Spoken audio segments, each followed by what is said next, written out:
Still aim to serve. Although discriminations and hostilities were increasingly shadowing us day after day, we still aimed to do something for the country in any way we could as long as we were allowed to breathe. We could not imagine that the mullahs could be so deceptive and hostile. We learned our bitter lessons gradually. A famous mullah even said openly in his television talk that if a mullah is in power, no one will be able to bring him down unless he is dead and does not have anyone to continue his mission. He will never let himself be voted out of office and never allow the government of Allah to fall into the hands of a less faithful person or an infidel. This is the major reason for the Islamist Republic of Iran to remain in power for more than 3 decades. The mullahs have used a system that tightly controls people in the Sharia frame as a means of enslaving them to their fundamentalist government. People have no choice but to show allegiance to them to survive or prosper.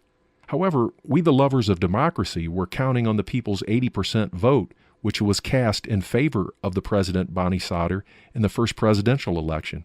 We thought people would not forget their first zeal easily, but keep it for the next parliamentarian election.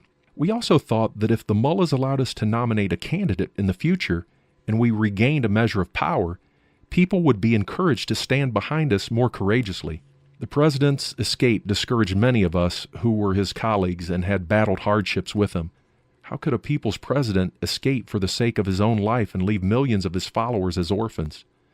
Despite all the difficulties, I did not want to allow our loneliness to disappoint us in fighting for freedom. I was still hoping to reach Parliament in the second election and speak up more strongly alongside other opposition leaders who remained in the country and remained in the Parliament from the first parliamentary election. I was thinking that the mullahs would quickly lose their position among Iranians and would not increase their vote. My hope lay in the dissatisfaction of many Iranians dealing with the economic hardship caused by the mullahs. Many people secretly expressed their dissatisfaction to me.